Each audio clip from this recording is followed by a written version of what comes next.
ഈ ചാനലിന്റെ വളർച്ച എന്ന് പറയുന്ന സുഹൃത്തുക്കളെ നിങ്ങളുടെ സബ്സ്ക്രിപ്ഷനും അതിനോടൊപ്പം തന്നെ നിങ്ങളുടെ സപ്പോർട്ടുമാണ്. ഒത്തിരി സുഹൃത്തുക്കൾ ഇപ്പോഴും സബ്സ്ക്രൈബ് ചെയ്യാതെ കാണുന്നുണ്ട്. ദയവ് ചെയ്ത് സബ്സ്ക്രൈബ് ചെയ്ത് ഈ ചാനൽ ഒന്ന് സപ്പോർട്ട് ചെയ്യുക, സഹായിക്കുക. നമസ്കാരം, PSC ടുഡേ യൂട്യൂബ് ചാനലിലേക്ക് ഏവർക്കും സ്വാഗതം. സുഹൃത്തുക്കളെ, നമ്മൾ ഇന്ന് നോക്കാൻ പോകുന്നത് നമ്മുടെ സെക്രട്ടേറിയറ്റ് അറ്റൻഡർ പ്രിലിംസിന്റെ phase 1 question discussion and related facts part 4 ആണ്. സുഹൃത്തുക്കൾ ശ്രദ്ധിക്കുക, പാർട്ട് 1ഉം 2ഉം 3ഉം നമ്മൾ ഓൾറെഡി അപ്ലോഡ് ചെയ്തിട്ടുണ്ട്. കാണാത്ത സുഹൃത്തുക്കൾ പോയി കാണുക. ലിങ്ക് ഡിസ്ക്രിപ്ഷനിൽ കൊടുത്തിരിക്കാം. അപ്പോ secretariat attender prelims phase 1 question discussion and related facts part 4. നമ്മുടെ 17ാമത്തെ ചോദ്യം, കൽക്കരിയുടെ ഉന്നതമായ വകഭേദമാണ് ആന്ത്രസൈറ്റ്. പഠിച്ചോളണേ, കൽക്കരിയുടെ ഉന്നതമായ വകഭേദം എന്നറിയപ്പെടുന്നത് ഏതാ? ആന്ത്രസൈറ്റ് ആണ്. ദശലക്ഷക്കണക്കിന് വർഷങ്ങൾക്ക് മുമ്പ് ജീവിക്കുകയും മരിക്കുകയും ചെയ്ത സസ്യങ്ങളുടെ അവശിഷ്ടങ്ങളിൽ നിന്നും രൂപപ്പെട്ട ഒരു ഫോസിൽ ഇന്ധനം അറിയപ്പെടുന്ന പേരെന്താ? കൽക്കരി എന്ന്. ആഗോളതലത്തിൽ ഊർജത്തിന്റെ പ്രഥമ സ്രോതസ്സുകളിലൊന്നായി ഇത് വൈദ്യുത ഉൽപാദനത്തിനും വ്യാവസായിക പ്രക്രിയകൾക്കും താപം ഉൽപ്പാദിപ്പിക്കുന്നതിന് ഉപയോഗിക്കുന്നു. ആഗോളതലത്തിൽ ഊർജത്തിന്റെ പ്രാഥമിക സ്രോതസ്സുകളിലൊന്നായ എന്താണ്? കൽക്കരി. വൈദ്യുത ഉൽപാദനത്തിലും അതുപോലെ തന്നെ വ്യാവസായിക പ്രക്രിയകൾക്ക് താപം ഉൽപ്പാദിപ്പിക്കുന്നതിനും വേണ്ടി എന്ത് ചെയ്യുന്നു? ഉപയോഗിക്കുന്നു. അപ്പോ വൈദ്യുത ഉൽപാദനത്തിനും താപം വേണം, അതുപോലെ വ്യാവസായിക പ്രക്രിയകൾ നടക്കണമെങ്കിലും താപം വേണം. ഈ താപം ഉൽപ്പാദിപ്പിക്കുന്നതിന് വേണ്ടിയിട്ട് കോമൺ ആയിട്ട് നമ്മൾ ഉപയോഗിക്കുന്ന എന്താ? കൽക്കരിയാണ്. അപ്പോൾ കൽക്കരി എന്ന് പറഞ്ഞാൽ എന്താ സുഹൃത്തുക്കളെ? ദശലക്ഷക്കണക്കിന് വർഷങ്ങൾക്ക് മുമ്പ് ജീവിച്ചിരുന്നുകയും അതിനുശേഷം മരിക്കുകയും ചെയ്ത സസ്യങ്ങളുടെ അവശിഷ്ടങ്ങളിൽ നിന്നും രൂപപ്പെട്ട ഫോസിൽ ഇന്ധനം അറിയപ്പെടുന്ന പേരാണ് കൽക്കരി എന്ന്. അപ്പൊ ശ്രദ്ധിച്ചോളനെ, സസ്യങ്ങളുടെ അവശിഷ്ടങ്ങളിൽ നിന്നാണ് ആര് രൂപപ്പെടുന്നത്? ഫോസിൽ ഇന്ധനമായ കൽക്കരി രൂപപ്പെടുന്നത്. സസ്യങ്ങളുടെ അവശിഷ്ടങ്ങളിൽ നിന്നുമാണ് ഫോസിൽ ഇന്ധനമായ കൽക്കരി രൂപപ്പെടുന്നത്. അല്ലാതെ മൃഗങ്ങള് അല്ലെങ്കിൽ ജീവികളൊന്നും ചത്തു കഴിഞ്ഞാൽ അത് എന്തായിട്ട് മാറില്ല? ഈ പറഞ്ഞിരിക്കുന്ന കൽക്കരിയായിട്ട് മാറില്ല. അതുകൂടെ സുഹൃത്തുക്കളൊന്ന് ശ്രദ്ധിക്കുക.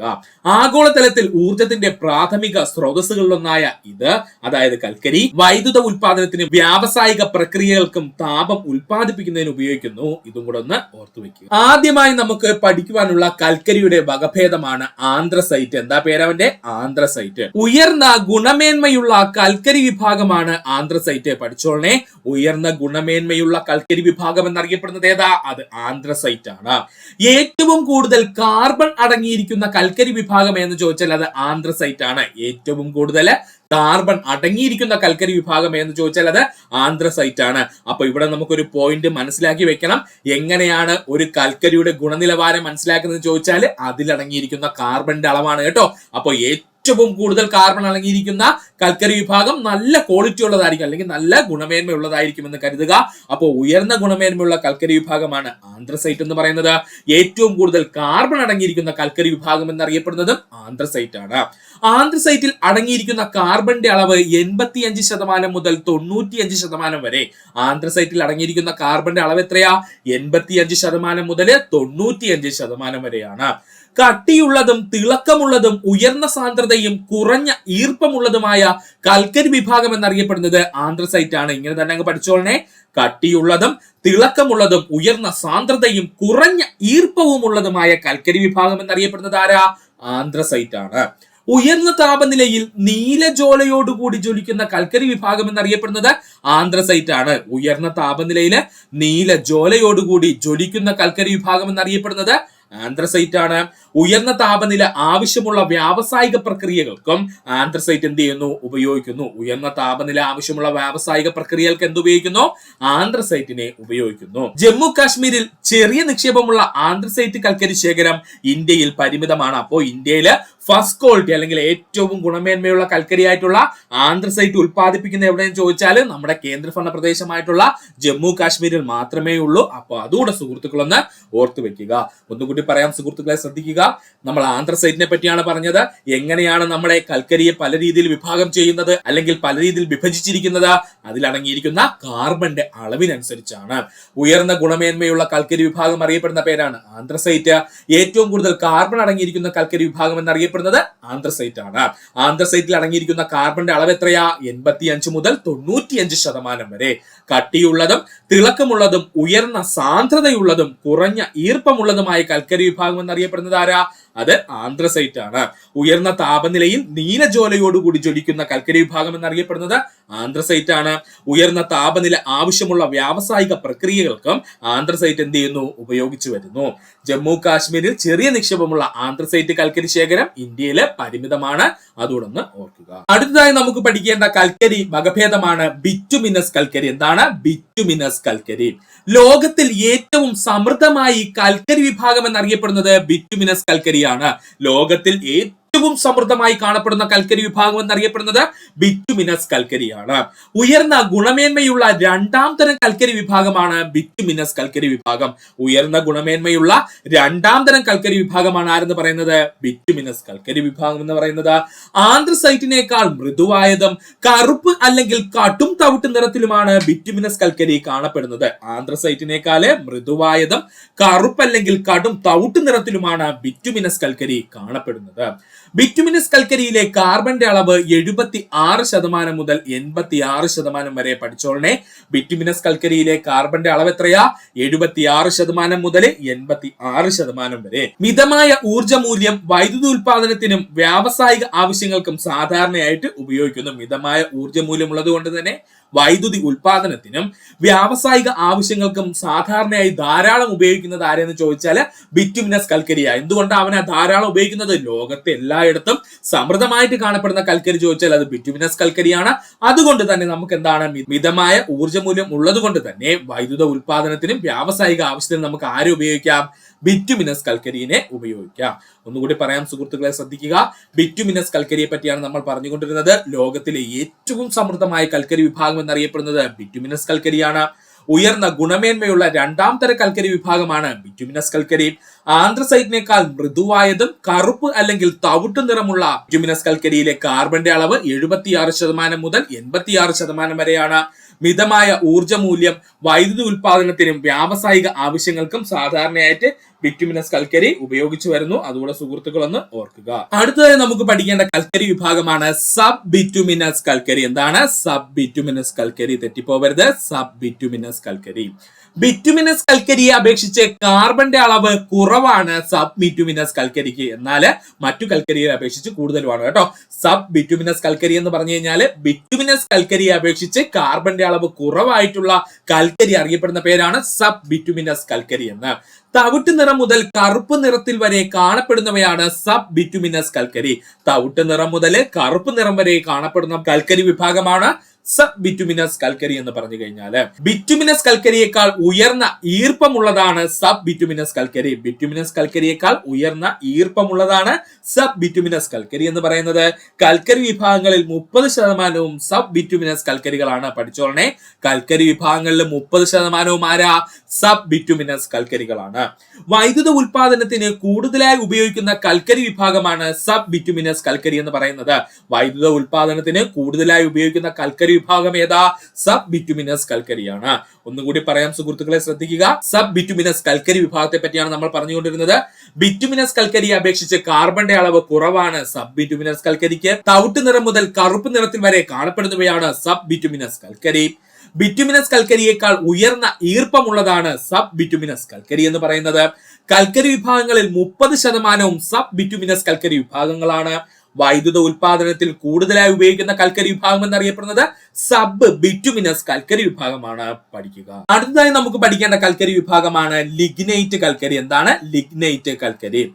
കാർബണിന്റെ അളവ് ഏറ്റവും കുറഞ്ഞ കൽക്കരി വിഭാഗം എന്നറിയപ്പെടുന്നത് ലിഗ്നൈറ്റ് കൽക്കരി. കാർബണിന്റെ അളവ് ഏറ്റവും കുറഞ്ഞ കൽക്കരി വിഭാഗം എന്നറിയപ്പെടുന്നത് ആരാണ്? അത് ലിഗ്നൈറ്റ് കൽക്കരിയാണ്. മൃദുവും തവിട്ട് നിറത്തിലുമുള്ള കൽക്കരി വിഭാഗമാണിത്. മൃദുവായതും തവിട്ട് നിറത്തിലുമുള്ള കൽക്കരി വിഭാഗമാണ് ഏതെന്ന് പറയുന്നത് ലിഗ്നൈറ്റ് കൽക്കരി എന്ന് പറയുന്നത്. തവിട്ടു കൽക്കരി എന്ന പേരിൽ അറിയപ്പെടുന്നത് ലിഗ്നൈറ്റ് കൽക്കരിയാണ്. പഠിച്ചോളനെ, തവിട്ട് കൽക്കരി അല്ലെങ്കിൽ നമ്മൾ പറയും ബ്രൗൺ കോൾ എന്നൊക്കെ കേട്ടോ. ഇവന് അറിയപ്പെടുന്ന പേരെന്താ? ലിഗ്നൈറ്റ് കൽക്കരി എന്നാണ്. മറക്കല്ലേ, ബ്രൗൺ കോൾ അല്ലെങ്കിൽ തവിട്ട് കൽക്കരി എന്ന പേരിൽ അറിയപ്പെടുന്നത് ആരാ? ലിഗ്നൈറ്റ് കൽക്കരിയാണ്. മറ്റ് കൽക്കരികളെ അപേക്ഷിച്ച് ഉയർന്ന ഈർപ്പവും കുറഞ്ഞ ഊർജവും നൽകുന്ന കൽക്കരി വിഭാഗമാണ് ലിഗ്നൈറ്റ് കൽക്കരി. കാരണം എന്താ? കാർബണിന്റെ അളവ് കുറയുന്നതിനനുസരിച്ച് ഈർപ്പം കൂടുതലായിരിക്കും, ഊർജ ഉൽപാദനം കുറവായിരിക്കും. മറ്റു കൽക്കരികളെ അപേക്ഷിച്ച് ഉയർന്ന ഈർപ്പവും കുറഞ്ഞ ഊർജവും നൽകുന്ന കൽക്കരി വിഭാഗമാണ് ലിഗ്നൈറ്റ് കൽക്കരി എന്ന പേരിൽ അറിയപ്പെടുന്നത്. പ്രധാനമായും വൈദ്യുത ഉൽപാദനത്തിനും ചില വ്യവസായങ്ങളിൽ ഇന്ധനമായും ഉപയോഗിക്കുന്നു ആരെ? ലിഗ്നൈറ്റ് കൽക്കരിനെ. പ്രധാനമായിട്ടും വൈദ്യുത ഉൽപാദനത്തിനും ചില വ്യവസായങ്ങളിൽ ഇന്ധനമായിട്ടും ഉപയോഗിക്കുന്നു ആരെയാണ്? ലിഗ്നൈറ്റ് കൽക്കരിയെ. ജ്വലിക്കുമ്പോൾ കാർബൺ ഡൈ ഓക്സൈഡ് കൂടുതലായി പുറന്തള്ളുന്ന കൽക്കരി വിഭാഗം എന്നറിയപ്പെടുന്നത് ലിഗ്നൈറ്റ് കൽക്കരി വിഭാഗമാണ്. കാരണം എന്താ?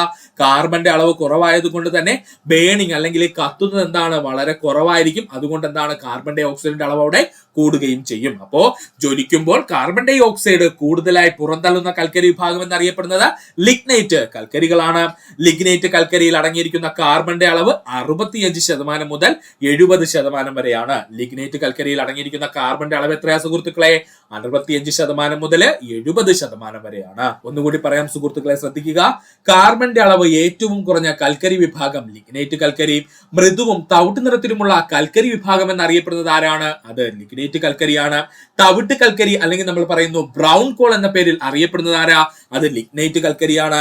മറ്റു കൽക്കരികളെ അപേക്ഷിച്ച് ഉയർന്ന ഈർപ്പവും കുറഞ്ഞ ഊർജവും നൽകുന്ന കൽക്കരി വിഭാഗമാണ് ലിഗ്നൈറ്റ് കൽക്കരി.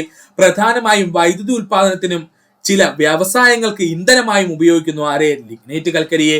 ജ്വലിക്കുമ്പോൾ കാർബൺ ഡൈ ഓക്സൈഡ് കൂടുതലായി പുറന്തള്ളുന്ന കൽക്കരി വിഭാഗം എന്ന് ചോദിച്ചാൽ അത് ലിഗ്നൈറ്റ് കൽക്കരികളാണ്.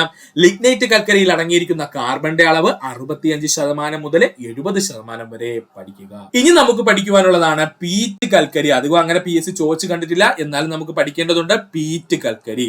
കൽക്കരിയുടെ പരിവർത്തനത്തിലെ ആദ്യഘട്ടം എന്നറിയപ്പെടുന്നത് പീറ്റ് കൽക്കരി. പഠിച്ചോളണേ.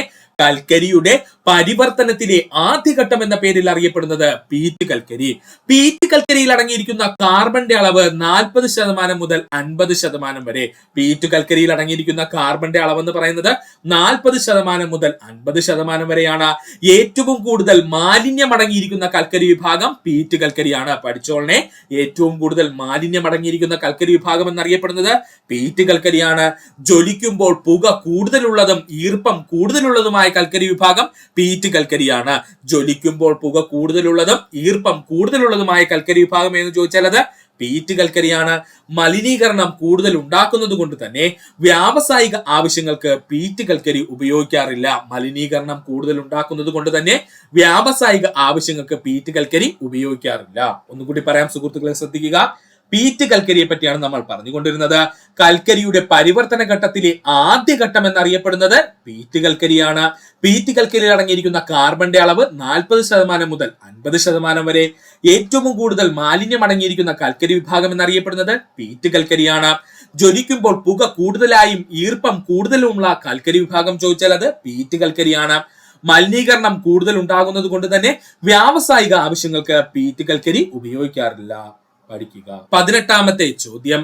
മേൽക്കൂര മഴവെള്ള ശേഖരണം നിയമം മൂലം നിർബന്ധമാക്കിയ ആദ്യ സംസ്ഥാനം തമിഴ്നാടാണ്. പഠിച്ചോളനെ. മേൽക്കൂര മഴവെള്ള ശേഖരണം നിയമം മൂലം നിർബന്ധമാക്കിയ ആദ്യ സംസ്ഥാനം ഏതാ? അത് തമിഴ്നാടാണ്. 19ാമത്തെ ചോദ്യം. മെക്സിക്കോയിലെ വെട്ടിച്ചുട്ട് കൃഷി അറിയപ്പെടുന്നത് മിൽപ്പ എന്ന്. ഒരുപാട് പേർക്ക് കൺഫ്യൂഷൻ ഉണ്ടാക്കിയ ഒരു പോയിന്റ് ആണ് ഈ പറഞ്ഞത്. മിക്ക ഉദ്യോഗാർത്ഥികളും കണ്ടിട്ടില്ലാത്ത ഒരു ചോദ്യമായിരിക്കും ഇത്. ഇത് നമ്മുടെ ടെക്സ്റ്റ് ബുക്കിൽ നിന്ന് വന്നൊരു ക്വസ്റ്റ്യൻ ആണ്. അപ്പോൾ ശ്രദ്ധിക്കുക, ഇങ്ങനെയുള്ള ചോദ്യങ്ങൾ ഇനിയും ചോദിക്കാൻ സാധ്യതയുണ്ട്. 19ാമത്തെ ചോദ്യം എന്താ സുഹൃത്തുക്കളെ? മെക്സിക്കോയിലെ വെട്ടിച്ചുട്ട് കൃഷി അറിയപ്പെടുന്ന പേരാണ് മിൽപ്പ. ഇതുമായി ബന്ധപ്പെട്ട് നമുക്കൊന്ന് എക്സ്പ്ലനേഷൻ നോക്കാം. എന്താ സുഹൃത്തുക്കളെ മാറ്റ കൃഷി എന്ന് പറഞ്ഞു കഴിഞ്ഞാല്? മാറ്റ കൃഷി അല്ലെങ്കിൽ നമ്മൾ അവനെ വിളിക്കുന്ന മറ്റൊരു പേരാണ് വെട്ടിച്ചുട്ട് കൃഷി എന്നൊക്കെ പറയും കേട്ടോ. അപ്പൊ നമുക്ക് നോക്കാം മാറ്റ കൃഷി. വിള മാറി കൃഷി ഇറക്കുന്നതിൽ നിന്നും വ്യത്യസ്തമായി കൃഷിയിടങ്ങൾ മാറി മാറി കൃഷി ചെയ്യുന്ന സമ്പ്രദായം അറിയപ്പെടുന്ന പേരാണ് മാറ്റ കൃഷി. കൺഫ്യൂഷൻ ഒന്നും വേണ്ട. നമ്മൾ ഒരു വിള ഇറക്കുന്നെന്ന് കരുതുക. നമ്മൾ എന്താ ചെയ്യുന്നത്? ആ വിളവിറക്കുന്നു. ആ വിളവിറക്കിയതിനു ശേഷം എന്ത് ചെയ്യുന്നു? അടുത്ത വിളയ്ക്ക് മുമ്പ് നമ്മൾ നിലമൊരുക്കുന്നു, പുതിയ വിള അവിടെ ഇറക്കുന്നു അല്ലെ. എന്നാൽ ഈ മാറ്റ കൃഷിയുടെ പരിപാടി എന്തെന്ന് ചോദിച്ചാല് വിള അങ്ങ് മാറ്റുകയല്ല ചെയ്യുന്നത്. പകരം ആ കൃഷി ഇറക്കിയ പുരയിടമുണ്ടല്ലോ അത് തന്നെ അങ്ങ് മാറ്റിയിട്ട് പുതിയൊരു പ്രദേശത്ത് എന്ത് ചെയ്യും? കൃഷി ഇറക്കും. ഇതിനെ വിളിക്കുന്ന പേരാണ് മാറ്റ കൃഷി എന്ന്. അപ്പോൾ എന്താ മാറ്റ കൃഷി എന്ന് പറഞ്ഞാല്? വിള മാറി കൃഷി ഇറക്കുന്നതിന് വ്യത്യസ്തമായി കൃഷിയിടങ്ങൾ മാറി മാറി കൃഷി ചെയ്യുന്ന സമ്പ്രദായം അറിയപ്പെടുന്ന പേരാണ് മാറ്റ കൃഷി എന്ന്. പൂനം കൃഷി എന്നും ചേരിക്കൽ കൃഷി എന്നും അറിയപ്പെടുന്നത് മാറ്റകൃഷി. പഠിച്ചോളനെ. പൂനം കൃഷി എന്നും ചേരിക്കൽ കൃഷി എന്നും അറിയപ്പെടുന്നത് മാറ്റകൃഷിയാണ്. കാട് വെട്ടിത്തെളിച്ച് തീയിട്ട് ചുടുകയും ചെയ്തതാണ് ആദ്യകാലങ്ങളിൽ ഈ കൃഷി രീതി നടത്തിയിരുന്നത്. അതുകൊണ്ട് തന്നെ ഇതിനെ വെട്ടിച്ചുട്ടു കൃഷി രീതി എന്ന പേരിൽ അറിയപ്പെടുന്നു. ഇമ്പോർട്ടന്റ് ആണ്. കാട് വെട്ടിത്തെളിച്ച് തീയിട്ട് ചുടുകയും ചെയ്താണ് ആദ്യകാലങ്ങളിൽ ഈ കൃഷി രീതി നടത്തിയിരുന്നത്. അതായത് ആദ്യകാലങ്ങളിൽ കൃഷി ചെയ്യാനായിട്ട് സ്ഥലങ്ങളൊക്കെ വളരെ കുറവായിരുന്നു. അതുകൊണ്ട് തന്നെ എന്ത് ചെയ്യും, ജനങ്ങള് നേരെ പോയിട്ട് കാട് എന്ത് ചെയ്യും, കയ്യേറും. കാട് കയ്യേറിയിട്ട് അവിടെയുള്ള വൃക്ഷങ്ങളെല്ലാം മുറിച്ചു മാറ്റും. എന്നിട്ട് എന്ത് ചെയ്യും, അവിടെ തീയിട്ട് വളരെ വീതിയുള്ള അല്ലെങ്കിൽ വിശാലമായിട്ടുള്ള ഒരു കൃഷിയിടമാക്കി മാറ്റും. അപ്പൊ ഇങ്ങനെ ചെയ്യുന്നത് കൊണ്ടാണ് നമ്മൾ എന്തെന്ന് വിളിക്കുന്നവനെ, ഈ മാറ്റകൃഷിയെ വെട്ടിച്ചുട്ടു കൃഷി എന്നറിയപ്പെടുന്നത്. നമ്മുടെ കേരളത്തിലും വെട്ടിച്ചുട്ടു കൃഷി നടത്തിയിരുന്ന ഒരു വിഭാഗം ഉണ്ടായിരുന്നു. ആരായിരുന്നു സുഹൃത്തുക്കളെ വെട്ടിച്ചുട്ടു കൃഷി നടത്തിയിരുന്നത്? നമ്മൾ നേരത്തെ ക്ലാസ്സിലൊക്കെ പറഞ്ഞിട്ടുള്ളതാണ്. കുറിച്യർ വിഭാഗക്കാര് നമ്മുടെ വയനാട് മേഖലയിൽ നടത്തിയിരുന്ന കൃഷി രീതി എന്നറിയപ്പെടുന്ന എന്താണ്? അത് വെട്ടിച്ചുട്ടു കൃഷി രീതിയായിരുന്നു കേട്ടോ. അപ്പൊ അതൊന്ന് പഠിച്ചു വെച്ചോളണം. നമ്മുടെ കുറിച്യർ ജനത വയനാട് മേഖലയിൽ നടത്തിയിരുന്ന കൃഷി രീതി എന്ത് പേരിൽ അറിയപ്പെട്ടിരുന്നത്? വെട്ടിച്ചുട്ടു കൃഷി രീതി എന്നായിരുന്നു. അത് PSC അന്നൊരു എക്സാമിന് ചോദിക്കുകയും ചെയ്തിരുന്നു. അതുകൊണ്ട് അതൊരു ഇമ്പോർട്ടന്റ് ആണ്, ഒരു ടിപ്പായിട്ട് പഠിച്ചു വെക്കുക. വെട്ടിത്തെളിച്ചെടുക്കുന്ന പുതുമണ്ണിൽ കൃഷി ചെയ്യുന്ന രീതിയാണ് വെട്ടിച്ചുട്ടു കൃഷി രീതി. വെട്ടിത്തെളിച്ചെടുത്ത പുതുമണ്ണിൽ കൃഷി ചെയ്യുന്ന രീതിയാണ് വെട്ടിച്ചുട്ടു കൃഷി രീതി എന്ന പേരിൽ അറിയപ്പെടുന്നത്. ഒന്നുകൂടി പറയാം സുഹൃത്തുക്കളെ, കൺഫ്യൂഷൻ ഒന്നും വേണ്ട, വളരെ സിമ്പിൾ ആണ്. എന്താണ് മാറ്റകൃഷി എന്ന് ചോദിച്ചു കഴിഞ്ഞാൽ, വിള മാറി കൃഷി ഇറക്കുന്നതിൽ നിന്നും വ്യത്യസ്തമായിട്ട് കൃഷിയിടങ്ങൾ മാറി മാറി കൃഷി ചെയ്യുന്ന സമ്പ്രദായമാണ് മാറ്റകൃഷി എന്ന പേരിൽ അറിയപ്പെടുന്നത്. പൂനം കൃഷി എന്നും ചേരിക്കൽ കൃഷി എന്ന പേരിലും അറിയപ്പെടുന്നത് മാറ്റകൃഷിയാണ്. കാട് വെട്ടിത്തെളിച്ച് തീയിട്ട് ചുടുകയും ചെയ്താണ് ആദ്യകാലങ്ങളിൽ ഈ കൃഷി രീതി നടത്തിയിരുന്നത്. അതുകൊണ്ട് തന്നെ വെട്ടിച്ചുട്ടു കൃഷി രീതി എന്ന പേരിൽ അറിയപ്പെടുന്നത് എന്ന് ചോദിച്ചാൽ അത് മാറ്റകൃഷിയാണ്. വെട്ടിത്തെളിച്ചെടുക്കുന്ന പുതുമണ്ണിൽ കൃഷി ചെയ്യുന്ന രീതിയാണ് വെട്ടിച്ചുട്ടു കൃഷി രീതി എന്ന പേരിൽ അറിയപ്പെടുന്നത്. നമ്മുടെ കേരളത്തിലെ കുറിച്യർ വിഭാഗക്കാര് വയനാട്ടിൽ നടത്തിയിരുന്ന കൃഷി രീതി എന്ന് ചോദിച്ചാൽ അത് വെട്ടിച്ചുട്ടു കൃഷി രീതിയാണ്. പഠിക്കുക. ഇനി നമുക്ക് പഠിക്കുവാനുള്ളത് ചില പ്രദേശങ്ങളും അവിടെ ചെയ്യുന്ന മാറ്റകൃഷിയും അല്ലെങ്കിൽ വെട്ടിച്ചുട്ടു കൃഷി രീതിയും ഏതൊക്കെ പേരുകളിലാണ് അറിയപ്പെടുന്നതെന്നാണ് നോക്കാൻ പോകുന്നത്. ശ്രദ്ധിക്കുക സുഹൃത്തുക്കളെ, പ്രദേശങ്ങളും അവിടെ അറിയപ്പെടുന്ന മാറ്റകൃഷി അല്ലെങ്കിൽ വെട്ടിച്ചുട്ടു കൃഷിയുടെ പേരുകളും. ഇന്തോനേഷ്യയിലും മലേഷ്യയിലും മാറ്റകൃഷി അറിയപ്പെടുന്ന പേരാണ് ലഡാങ്. ഇന്തോനേഷ്യയിലും മലേഷ്യയിലും മാറ്റകൃഷി അറിയപ്പെടുന്ന പേരെന്താ? ലഡാങ് എന്നാണ്. ഫിലിപ്പീൻസിൽ മാറ്റകൃഷി അറിയപ്പെടുന്ന പേരാണ് കെയിൻ ജിങ് എന്ന്. ഫിലിപ്പീൻസിലെ മാറ്റകൃഷി അറിയപ്പെടുന്ന പേരെന്താണ്? കെയിൻ ജിങ് എന്നാണ്. മധ്യ അമേരിക്കയിലും അതുപോലെ മെക്സിക്കോയിലും മാറ്റകൃഷി അറിയപ്പെടുന്ന പേരാണ് മിൽപ്പ എന്ന്. ഇതാണ് ഇപ്പൊ അങ്ങോട്ട് ചോദിച്ചത്. നമ്മുടെ മധ്യ അമേരിക്കയിലും അതുപോലെ മെക്സിക്കോയുടെ പ്രദേശങ്ങളിലും മാറ്റകൃഷി അറിയപ്പെടുന്ന പേരെന്താ? മിൽപ്പ എന്ന്. മ്യാൻമറിൽ മാറ്റകൃഷി അറിയപ്പെടുന്ന പേരാണ് തൗഗ്യ. പഠിച്ചോളനെ, മ്യാൻമറിൽ മാറ്റകൃഷി അറിയപ്പെടുന്ന പേരെന്താണ്? തൗഗ്യ എന്നാണ്. തായ്ലാന്റിൽ മാറ്റകൃഷി അറിയപ്പെടുന്ന പേരാണ് തംറൈ എന്ന്. തായ്ലാന്റിലെ മാറ്റകൃഷി അറിയപ്പെടുന്ന പേരെന്താണ്? തംറൈ എന്നാണ്. ശ്രീലങ്കയിൽ മാറ്റകൃഷി അറിയപ്പെടുന്ന പേരാണ് ചേന. നല്ല പേരല്ലേ? ശ്രീലങ്കയിൽ മാറ്റകൃഷി അറിയപ്പെടുന്ന പേരെന്താണ്? ചേന എന്നാണ്. വെനിസ്വലയിലെ മാറ്റകൃഷി അറിയപ്പെടുന്ന പേരാണ് കൊനൂക്കോ. വെനിസ്വലയിലെ മാറ്റകൃഷി അറിയപ്പെടുന്ന പേരെന്താണ്? കൊനൂക്കോ എന്നാണ്. ബ്രസീലിലെ മാറ്റകൃഷി അറിയപ്പെടുന്ന പേരാണ് റോക്ക അല്ലെങ്കിൽ ഒപ്പം. ഇതങ്ങ് പഠിച്ചു വെച്ചോളനെ. നേരത്തെ ഒരു PSC എക്സാമിന് ചോദിച്ചിരുന്നു. ബ്രസീലിലെ മാറ്റകൃഷി അറിയപ്പെടുന്ന പേരെന്താണ്? റോക്ക അല്ലെങ്കിൽ ഒപ്പം എന്ന്. മധ്യ ആഫ്രിക്കയിലെ മാറ്റകൃഷി അറിയപ്പെടുന്ന പേരാണ് മസോള്. മധ്യ ആഫ്രിക്കയിലെ മാറ്റകൃഷി അറിയപ്പെടുന്ന പേരാണ് മസോൾ എന്ന്. വിയറ്റ്നാമിലെ മാറ്റകൃഷി അറിയപ്പെടുന്ന പേരാണ് റേ എന്ന്. വിയറ്റ്നാമിലെ മാറ്റകൃഷി അറിയപ്പെടുന്ന പേരെന്താ? റേ എന്നാണ്. ഒന്നുകൂടി പറയാം സുഹൃത്തുക്കളെ, ശ്രദ്ധിക്കുക. പ്രദേശങ്ങളും അവിടുത്തെ മാറ്റകൃഷി അറിയപ്പെടുന്ന പേരുകളുമാണ് നമ്മൾ പറഞ്ഞുകൊണ്ടിരുന്നത്. ശ്രദ്ധിക്കുക ഒന്നുകൂടി. ഇന്തോനേഷ്യ മലേഷ്യയിൽ മാറ്റകൃഷി അറിയപ്പെടുന്ന പേര് ലഡാങ് എന്ന്. ഫിലിപ്പീൻസിൽ മാറ്റകൃഷി അറിയപ്പെടുന്ന പേര് കെയിൻ ജിങ് എന്നാണ്. മധ്യ അമേരിക്ക മെക്സിക്കോ രാജ്യങ്ങൾ മാറ്റകൃഷി അറിയപ്പെടുന്ന പേര് മിൽപ്പ എന്നാണ്. ഇതാണ് നമ്മുടെ PSCയുടെ ക്വസ്റ്റ്യനായി വന്നത്. മ്യാൻമറിൽ മാറ്റകൃഷി അറിയപ്പെടുന്ന പേര് തൗഗ്യ എന്നാണ്. തായ്ലാന്റിൽ മാറ്റകൃഷി അറിയപ്പെടുന്ന പേര് തംറൈ എന്നാണ്. ശ്രീലങ്കയിൽ മാറ്റകൃഷി അറിയപ്പെടുന്ന പേര് ചേന എന്നാണ്. വെനിസ്വലയിൽ മാറ്റകൃഷി അറിയപ്പെടുന്ന പേര് കൊനൂക്കോ എന്നാണ്.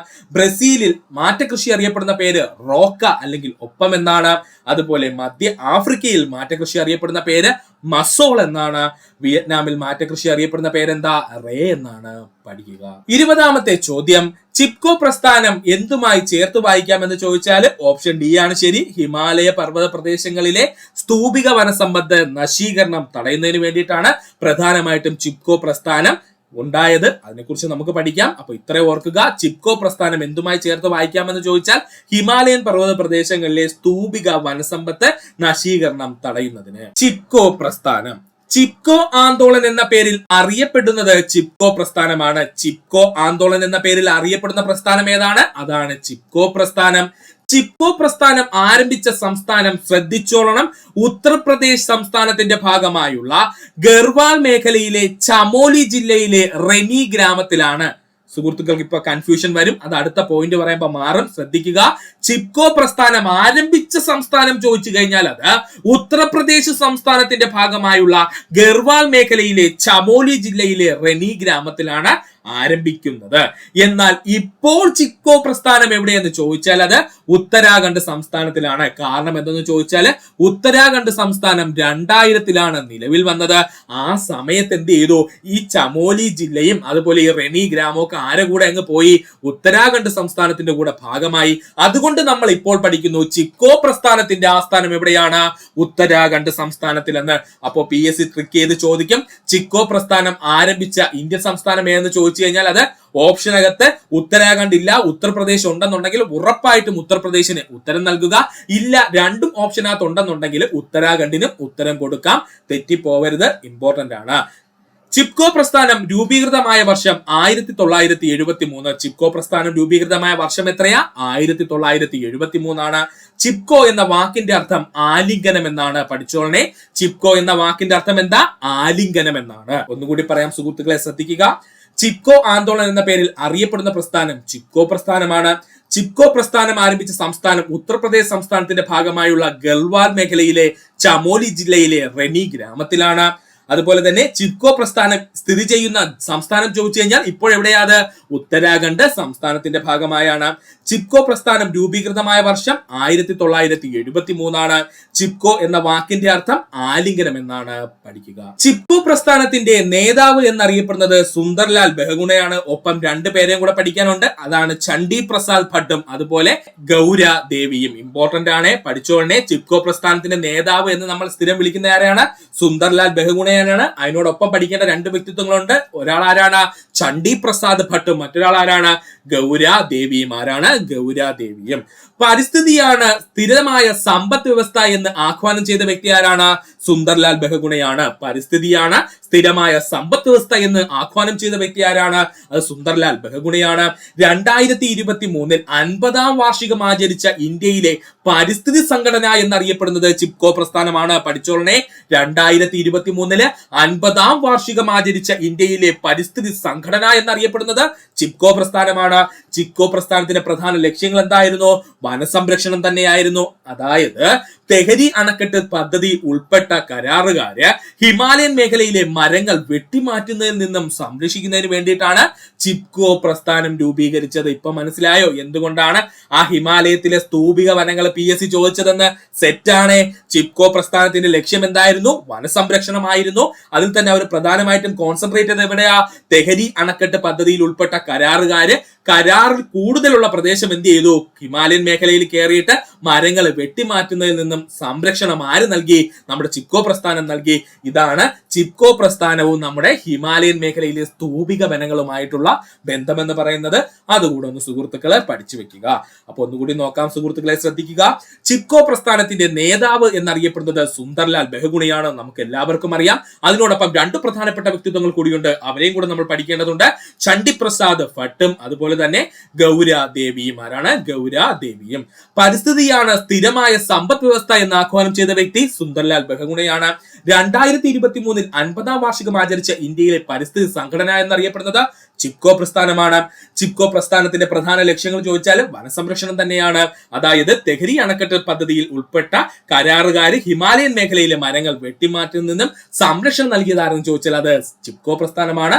അതുകൊണ്ടാണ് നമ്മുടെ ചിപ്കോ പ്രസ്ഥാനം എന്താണ്? ഹിമാലയൻ മേഖലയിലെ സ്തൂപിക വനങ്ങളുമായിട്ട് കണക്ട് ആയത്. അതുകൂടെ സുഹൃത്തുക്കളൊന്ന് ഓർത്തു വെക്കുക. ഇനി നമുക്ക് നോക്കാനുള്ളത് ഇന്ത്യയിലെ പ്രധാന പരിസ്ഥിതി പ്രസ്ഥാനങ്ങളാണ്. വളരെ വളരെ ഇമ്പോർട്ടന്റ് ആണ് ഇന്ത്യയിലെ പ്രധാന പരിസ്ഥിതി പ്രസ്ഥാനങ്ങൾ. ആദ്യമായി പഠിക്കേണ്ടതാണ് ബിഷ്ണോയ് പ്രസ്ഥാനം. എന്താണ് ബിഷ്ണോയ് പ്രസ്ഥാനം? ബിഷ്ണോയ് പ്രസ്ഥാനം നിലവിൽ വന്നത് 1700-ൽ. ബിഷ്ണോയ് പ്രസ്ഥാനം നിലവിൽ വന്നത് എത്രയില? 1700-ലാണ്. ഇത് നിലവിൽ വന്ന പ്രദേശം ചോദിച്ചാൽ രാജസ്ഥാനിലെ കെജുലി അതുപോലെ മാർവാർ മേഖലകളിൽ. ശ്രദ്ധിച്ചോളണേ, നമ്മുടെ ബിഷ്ണോയ് പ്രസ്ഥാനം നിലവിൽ വന്ന പ്രദേശങ്ങൾ എവിടെയാണ്? രാജസ്ഥാനിലെ കെജുലി അതുപോലെ മാൻവാർ മേഖലകളിലാണ് ഇത് നിലവിൽ വന്നത്. ഇതിന്റെ നേതാവ് എന്നറിയപ്പെടുന്നത് ആരെന്ന് ചോദിച്ചാൽ അത് അമൃത ദേവിയാണ്. ബിഷ്ണോയ് പ്രസ്ഥാനത്തിന്റെ നേതാവ് എന്നറിയപ്പെടുന്നത് ആരാണ്? അമൃത ദേവിയാണ്.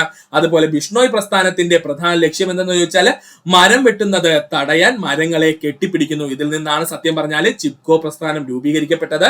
അപ്പോൾ അതിന്റെ ആദ്യത്തെ സംഘടന എന്നൊക്കെ അറിയപ്പെടുന്നത് ഈ ബിഷ്ണോയ് പ്രസ്ഥാനമാണ്. സെപ്പറേറ്റ് ചെയ്ത് പഠിക്കുന്നതിന് വേണ്ടി അപ്പൊ പറഞ്ഞില്ലെന്നേ ഉള്ളൂ. അപ്പൊ ഇവിടെ കൺഫ്യൂഷൻ ആവില്ല സുഹൃത്തുക്കൾക്ക്. നമ്മുടെ ബിഷ്ണോയ് പ്രസ്ഥാനത്തിന്റെ പ്രധാനപ്പെട്ട ലക്ഷ്യം എന്തായിരുന്നു? മരങ്ങൾ വെട്ടുന്നത് തടയാൻ വേണ്ടിയിട്ട് മരങ്ങൾ അവരെന്ത് ചെയ്യും? കെട്ടിപ്പിടിച്ച് നിൽക്കും. ഇതാണ് ബിഷ്ണോയ് പ്രസ്ഥാനം എന്ന് പറയുന്നത്. അപ്പോൾ ബിഷ്ണോയ് പ്രസ്ഥാനത്തെ കുറിച്ച് ഒന്നുകൂടി പറയാം സുഹൃത്തുക്കളെ, ശ്രദ്ധിക്കുക. ബിഷ്ണോയ് പ്രസ്ഥാനം നിലവിൽ വന്നത് 1700-ലാണ്. നിലവിൽ വന്ന പ്രദേശം രാജസ്ഥാനിലെ കെജുലി മാൻവാർ മേഖലകളില്. നേതാക്കൾ ആരെന്ന് ചോദിച്ചാൽ അമൃത ദേവിയാണ്.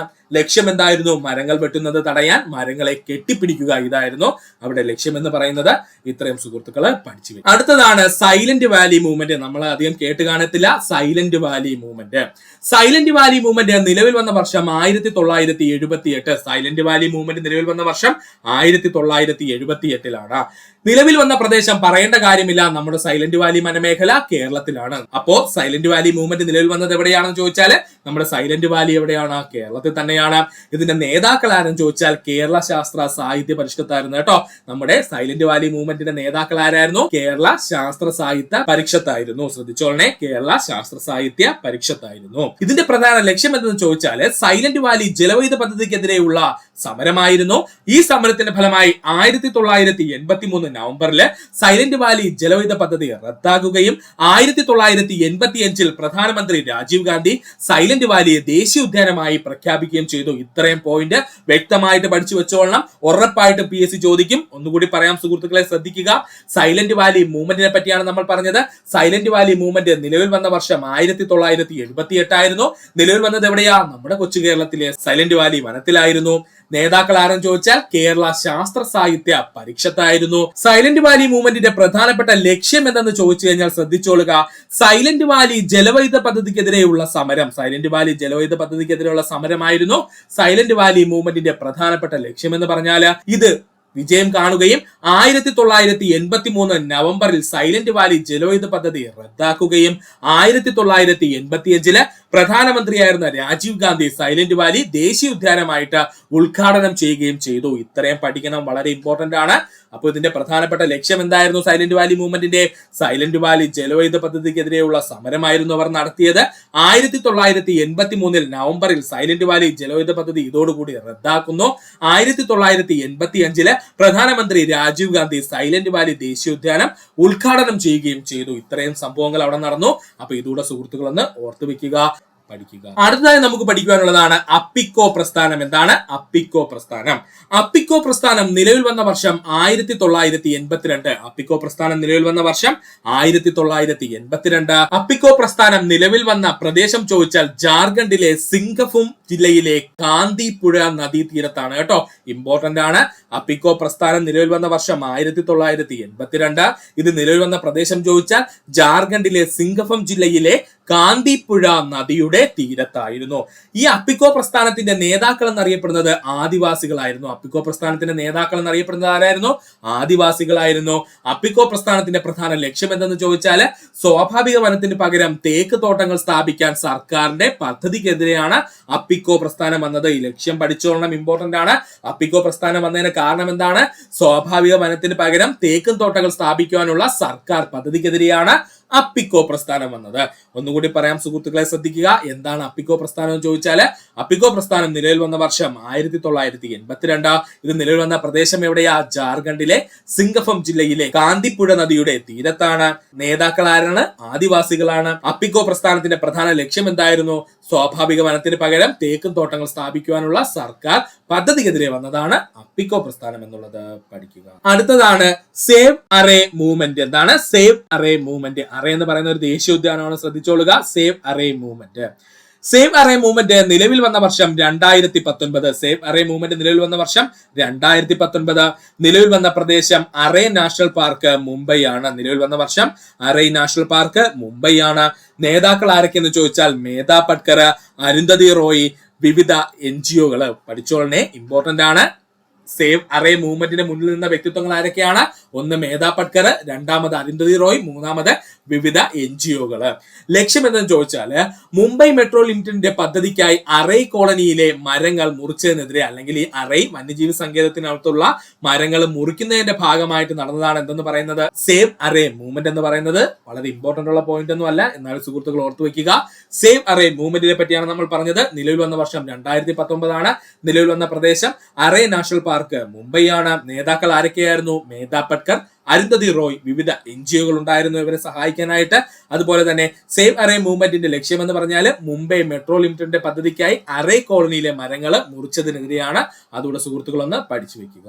അടുത്തതാണ് ദഹിങ് പത്കായ് സംരക്ഷിക്കുക. ദഹിങ് പത്കായ് സംരക്ഷിക്കുക എന്ന് പറഞ്ഞൊരു മൂവ്മെന്റ് നടന്നിരുന്നു. ഇത് നടന്നത് 2019 നവംബറിലാണ്. അപ്പോ ദഹിങ് പത്കായ് സംരക്ഷണ മൂവ്മെന്റ് നടന്ന വർഷം 2019 നവംബർ ആണ്.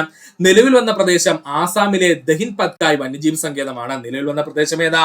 ആസാമിലെ ദഹിൻ പത്കായ് വന്യജീവി സങ്കേതമാണ്. നേതാക്കൾ ആരൊക്കെയെന്ന് ചോദിച്ചു കഴിഞ്ഞാൽ രോഹിത് ചൗധരി, ആദിൽ ഹുസൈൻ, രൺദീപ് ഹൂഡ, ജോയ് ജാബത് പയേങ്. പഠിച്ചോളണേ, ഇമ്പോർട്ടന്റ് ആണ്. നമ്മുടെ ദഹിങ് പത്കായ് സംരക്ഷിക്കുക എന്ന് പറയുന്ന മൂവ്മെന്റിന്റെ നേതാക്കൾ ആരൊക്കെയാ?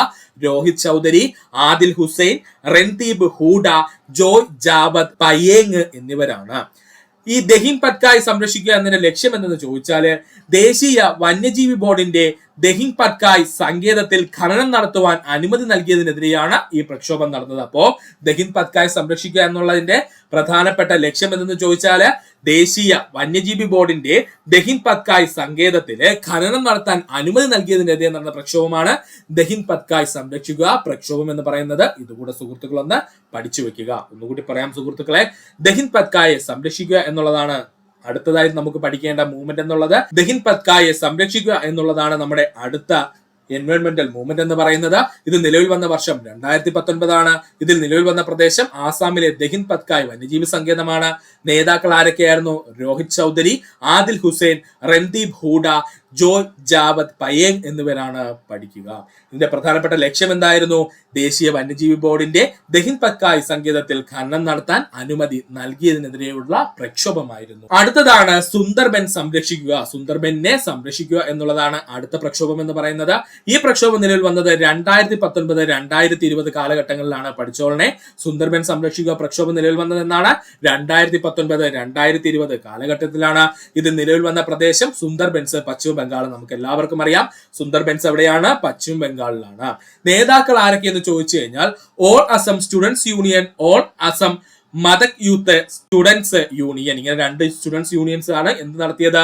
സുന്ദർബൻസിനെ സംരക്ഷിക്കുക എന്നുള്ള പ്രക്ഷോഭം നടത്തിയത്. അതിന്റെ നേതാക്കൾ ആരൊക്കെയായിരുന്നു? ഒന്ന് ഓൾ അസം സ്റ്റുഡൻസ് യൂണിയനും അതുപോലെ all Assam Matak youth students യൂണിയനും ചേർന്നിട്ടാണ് സുന്ദർബൻ സംരക്ഷിക്കുക എന്നുള്ള പ്രക്ഷോഭം നടത്തിയത്. ഇവരുടെ ലക്ഷ്യം എന്തെന്ന് ചോദിച്ചു കഴിഞ്ഞാൽ 2020 മെയ് മാസത്തിൽ ആംഫാൻ ചുഴലിക്കാറ്റിനെ തുടർന്ന് സുന്ദർബൻസ് കണ്ടൽക്കാടുകൾ നേരിട്ടുന്ന ഭീഷണികളെ കുറിച്ച് അവബോധം വളർത്തുന്നതിനായിട്ട് നടത്തിയ ഒരു ക്യാമ്പയിൻ ആയിരുന്നു സുന്ദർബൻസ് സംരക്ഷിക്കുക എന്നുള്ളത് കേട്ടോ. അപ്പൊ സുന്ദർബൻസ് സംരക്ഷിക്കുക എന്നുള്ളതിന്റെ ലക്ഷ്യം എന്തായിരുന്നു? 2020 മെയ് മാസത്തില് ആംഫാൻ ചുഴലിക്കാറ്റിനെ തുടർന്ന് സുന്ദർബൻസ് കണ്ടൽക്കാടുകൾ നേരിടുന്ന ഭീഷണികളെ കുറിച്ച് അവബോധം വളർത്തുന്നതിനുള്ള ഒരു ക്യാമ്പയിൻ ആയിരുന്നു. ഇതുകൂടെ സുഹൃത്തുക്കളൊന്ന് പഠിച്ചു വെക്കും. 21ാമത്തെ ചോദ്യം, 1957 കേരള സർവകലാശാലയായി മാറിയ തിരുവിതാംകൂർ സർവകലാശാല രൂപം കൊണ്ടത് എന്നാണ്? ശരിയായ ഉത്തരം 1937 1957 കേരള സർവകലാശാലയായി മാറിയ തിരുവിതാംകൂർ സർവകലാശാല രൂപം കൊണ്ടതെന്നാണ്? 1937 പഠിക്കുക. കേരള യൂണിവേഴ്സിറ്റി അല്ലെങ്കിൽ കേരള സർവകലാശാല കേരളത്തിലെ ആദ്യത്തെ യൂണിവേഴ്സിറ്റി എന്നറിയപ്പെടുന്നത് കേരള യൂണിവേഴ്സിറ്റി. കേരളത്തിലെ ആദ്യത്തെ യൂണിവേഴ്സിറ്റി എന്നറിയപ്പെടുന്നത് കേരള യൂണിവേഴ്സിറ്റിയാണ്. കേരള യൂണിവേഴ്സിറ്റി നിലവിൽ വന്ന വർഷം 1937 ആയിരുന്നു. അന്ന് അവന്റെ പേര് ട്രാവൻകൂർ യൂണിവേഴ്സിറ്റി അല്ലെങ്കിൽ തിരുവിതാംകൂർ യൂണിവേഴ്സിറ്റി എന്നായിരുന്നു. അപ്പോൾ കേരള യൂണിവേഴ്സിറ്റി നിലവിൽ വന്ന വർഷം 1937 അന്ന് അവൻ അറിയപ്പെട്ടിരുന്ന പേരെന്താ? ട്രാവൻകൂർ യൂണിവേഴ്സിറ്റി അല്ലെങ്കിൽ തിരുവിതാംകൂർ യൂണിവേഴ്സിറ്റി എന്നായിരുന്നു. കേരള യൂണിവേഴ്സിറ്റിയുടെ ആസ്ഥാനം തിരുവനന്തപുരമാണ്. കേരള യൂണിവേഴ്സിറ്റിയുടെ ആസ്ഥാനം എവിടെയാ സുഹൃത്തുക്കളെ? നമുക്ക് എല്ലാവർക്കും അറിയാം, തിരുവനന്തപുരം ജില്ലയാണ്. കേരള യൂണിവേഴ്സിറ്റിയുടെ ആദ്യകാല നാമം നമ്മൾ ഓൾറെഡി പറഞ്ഞു കഴിഞ്ഞു, ട്രാവൻകൂർ യൂണിവേഴ്സിറ്റി അല്ലെങ്കിൽ തിരുവിതാംകൂർ യൂണിവേഴ്സിറ്റി. കേരള യൂണിവേഴ്സിറ്റിയുടെ ആദ്യകാല നാമം ട്രാവൻകൂർ യൂണിവേഴ്സിറ്റി അല്ലെങ്കിൽ തിരുവിതാംകൂർ യൂണിവേഴ്സിറ്റി. ട്രാവൻകൂർ യൂണിവേഴ്സിറ്റി കേരള യൂണിവേഴ്സിറ്റിയായി മാറ്റപ്പെട്ട വർഷം 1957. ട്രാവൻകൂർ യൂണിവേഴ്സിറ്റി കേരള യൂണിവേഴ്സിറ്റിയായി മാറ്റപ്പെട്ട വർഷം ചോദിച്ചാൽ അത് 1957 ആണ്. കേരള യൂണിവേഴ്സിറ്റിയുടെ സ്ഥാപകൻ ചിത്ര തിരുനാൾ ബാലരാമവർമ്മയാണ്. കേരള യൂണിവേഴ്സിറ്റിയുടെ സ്ഥാപകൻ എന്നറിയപ്പെടുന്നത് ആരാണ്? ചിത്ര തിരുനാൾ ബാലരാമവർമ്മയാണ്. തിരുവിതാംകൂർ സർവകലാശാലയുടെ ആദ്യത്തെ ചാൻസലർ ആയിരുന്നതും ചിത്ര തിരുനാൾ ബാലരാമവർമ്മ തന്നെയായിരുന്നു. തിരുവിതാംകൂർ സർവകലാശാലയുടെ ആദ്യത്തെ ചാൻസലർ ആയിരുന്ന വ്യക്തിത്വമാരാണ്? അത് നമ്മുടെ ചിത്ര തിരുനാൾ ബാലരാമവർമ്മയായിരുന്നു. ഒന്നുകൂടി പറയാം സുഹൃത്തുക്കളെ, ശ്രദ്ധിക്കുക. കേരള യൂണിവേഴ്സിറ്റി പറ്റിയാണ് നമ്മൾ പറഞ്ഞുകൊണ്ടിരുന്നത്. കേരളത്തിലെ ആദ്യത്തെ യൂണിവേഴ്സിറ്റി എന്നറിയപ്പെടുന്നത് കേരള യൂണിവേഴ്സിറ്റി. കേരള യൂണിവേഴ്സിറ്റി നിലവിൽ വന്ന വർഷം 1937 അന്ന് അവൻ അറിയപ്പെട്ടിരുന്ന പേരെന്താ? ട്രാവൻകൂർ യൂണിവേഴ്സിറ്റി അല്ലെങ്കിൽ തിരുവിതാംകൂർ യൂണിവേഴ്സിറ്റി. കേരള യൂണിവേഴ്സിറ്റിയുടെ ആസ്ഥാനം തിരുവനന്തപുരം ജില്ലയാണ്. കേരള യൂണിവേഴ്സിറ്റിയുടെ ആദ്യകാല നമ്മൾ ഓൾറെഡി പറഞ്ഞു കഴിഞ്ഞു, ട്രാവൻകൂർ യൂണിവേഴ്സിറ്റി എന്നാണ്. ട്രാവൻകൂർ യൂണിവേഴ്സിറ്റി കേരള യൂണിവേഴ്സിറ്റിയായി മാറ്റപ്പെട്ട വർഷം 1957 കേരള യൂണിവേഴ്സിറ്റിയുടെ സ്ഥാപകൻ എന്നറിയപ്പെടുന്നത് ചിത്ര തിരുനാൾ ബാലരാമവർമ്മയാണ്. തിരുവിതാംകൂർ സർവകലാശാലയുടെ ആദ്യത്തെ ചാൻസലർ എന്നറിയപ്പെടുന്നത് ചിത്ര തിരുനാൾ ബാലരാമവർമ്മയാണ്. തിരുവിതാംകൂർ സർവകലാശാലയുടെ ആദ്യത്തെ vice chancellor sir CP Ramaswamy അയ്യരാണ്. തിരുവിതാംകൂർ സർവകലാശാലയുടെ ആദ്യത്തെ വൈസ് ചാൻസലർ ആരാണ്?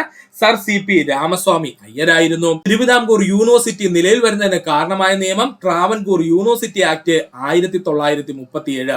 പഠിച്ചോളനെ, തിരുവിതാംകൂർ യൂണിവേഴ്സിറ്റി നിലയിൽ വരുന്നതിന് കാരണമായ നിയമം അറിയപ്പെടുന്ന പേരാണ് ട്രാവൻകൂർ യൂണിവേഴ്സിറ്റി ആക്ട് 1937 എന്നുള്ളത്. കേരള യൂണിവേഴ്സിറ്റിയുടെ മുദ്രാവാക്യം കർമ്മിണി വ്യജേതേ പ്രജ്ഞ എന്നാണ്. പഠിച്ചോളനെ, കേരള യൂണിവേഴ്സിറ്റിയുടെ മുദ്രാവാക്യം എന്താണ്? കർമ്മിണി വ്യജേതേ പ്രജ്ഞ എന്നാണ്. തിരുവിതാംകൂർ യൂണിവേഴ്സിറ്റിയുടെ ആദ്യ വൈസ് ചാൻസലറായി ക്ഷണം ലഭിച്ച പ്രശസ്തനായ ശാസ്ത്രജ്ഞൻ ആൽബർട്ട് ഐൻസ്റ്റീൻ ആയിരുന്നു. എന്നാൽ അദ്ദേഹം പങ്കെടുത്തില്ല, അല്ലെങ്കിൽ അദ്ദേഹം താല്പര്യം കാണിച്ചില്ല എന്നുള്ളതാണ് സത്യം. അപ്പോൾ തിരുവിതാംകൂർ യൂണിവേഴ്സിറ്റിയുടെ ആദ്യ വൈസ് ചാൻസലറായിട്ട് ക്ഷണം ലഭിച്ച പ്രശസ്തനായ ശാസ്ത്രജ്ഞൻ ആരായിരുന്നു? അത് ആൽബർട്ട് ഐൻസ്റ്റീൻ ആയിരുന്നു. ഒന്നുകൂടി പറയാം സുഹൃത്തുക്കളെ, ശ്രദ്ധിക്കുക. തിരുവിതാംകൂർ സർവകലാശാലയുടെ ആദ്യത്തെ vice chancellor sir CP Ramaswamy അയ്യരായിരുന്നു. തിരുവിതാംകൂർ യൂണിവേഴ്സിറ്റി നിലയിൽ വരുന്നതിന് കാരണമായ നിയമം ട്രാവൻകൂർ യൂണിവേഴ്സിറ്റി ആക്ട് 1937 എന്നുള്ളതാണ്. കേരള യൂണിവേഴ്സിറ്റിയുടെ മുദ്രാവാക്യം എന്തായിരുന്നു? കർമ്മണി വ്യജതേ പ്രജ്ഞ എന്നായിരുന്നു. തിരുവിതാംകൂർ യൂണിവേഴ്സിറ്റിയുടെ ആദ്യത്തെ വൈസ് ചാൻസലറായി ക്ഷണം ലഭിച്ച പ്രശസ്തനായ ശാസ്ത്രജ്ഞനാരായിരുന്നു? ആൽബർട്ട് ഐൻസ്റ്റീൻ ആയിരുന്നു. അദ്ദേഹം അത് നിരാകരിക്കുകയാണ് ചെയ്തത്.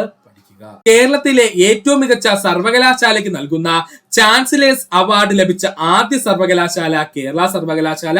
വർഷം 2015. ഈ ക്വസ്റ്റ്യൻ ചോദിക്കാൻ നല്ല സാധ്യതയുണ്ട്. പഠിച്ചോളനെ, കേരളത്തിലെ ഏറ്റവും മികച്ച സർവകലാശാലയ്ക്ക് നൽകുന്ന ചാൻസലേഴ്സ് അവാർഡ് ലഭിച്ച ആദ്യത്തെ സർവകലാശാല കേരള സർവകലാശാലയാണ്. വർഷം 2015.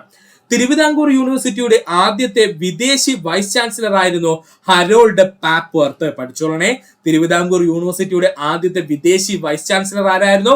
ഹരോൾഡ് പാപ്വർത്ത് ആയിരുന്നു. കേരള യൂണിവേഴ്സിറ്റിയുടെ ആദ്യത്തെ വൈസ് ചാൻസലർ ആയത് ജോൺ മത്തായി ആണ്. കേരള യൂണിവേഴ്സിറ്റിയുടെ ആദ്യത്തെ വൈസ് ചാൻസലർ ആയത് ആരാണ്? ജോൺ മത്തായി ആയിരുന്നു. കേരള യൂണിവേഴ്സിറ്റിയുടെ ആദ്യത്തെ ആക്ടിംഗ് വൈസ് ചാൻസലർ ആരെന്ന് ചോദിച്ചാൽ അത് CC ജോൺ ആണ്. കേരള യൂണിവേഴ്സിറ്റിയുടെ ആദ്യത്തെ ആക്ടിംഗ് വൈസ് ചാൻസലർ ആരെന്ന് ചോദിച്ചാൽ അത് CC ജോൺ ആണ്. കേരള യൂണിവേഴ്സിറ്റിയുടെ ഇപ്പോഴത്തെ വൈസ് ചാൻസലർ മോഹനൻ കുന്നുന്മേലാണ്. കേരള യൂണിവേഴ്സിറ്റിയുടെ ഇപ്പോഴത്തെ വൈസ് ചാൻസലർ ആരാ? മോഹനൻ കുന്നുന്മേലാണ്. ഒന്നുകൂടി പറയാം സുഹൃത്തുക്കളെ, ശ്രദ്ധിക്കുക. കേരളത്തിൽ ഏറ്റവും മികച്ച സർവകലാശാലയ്ക്ക് നൽകുന്ന ചാൻസലേഴ്സ് അവാർഡ് ലഭിച്ച ആദ്യത്തെ സർവകലാശാല കേരള സർവകലാശാല. വർഷം 2015. തിരുവിതാംകൂർ യൂണിവേഴ്സിറ്റിയുടെ ആദ്യത്തെ വിദേശി വൈസ് ചാൻസലർ ആരായിരുന്നു?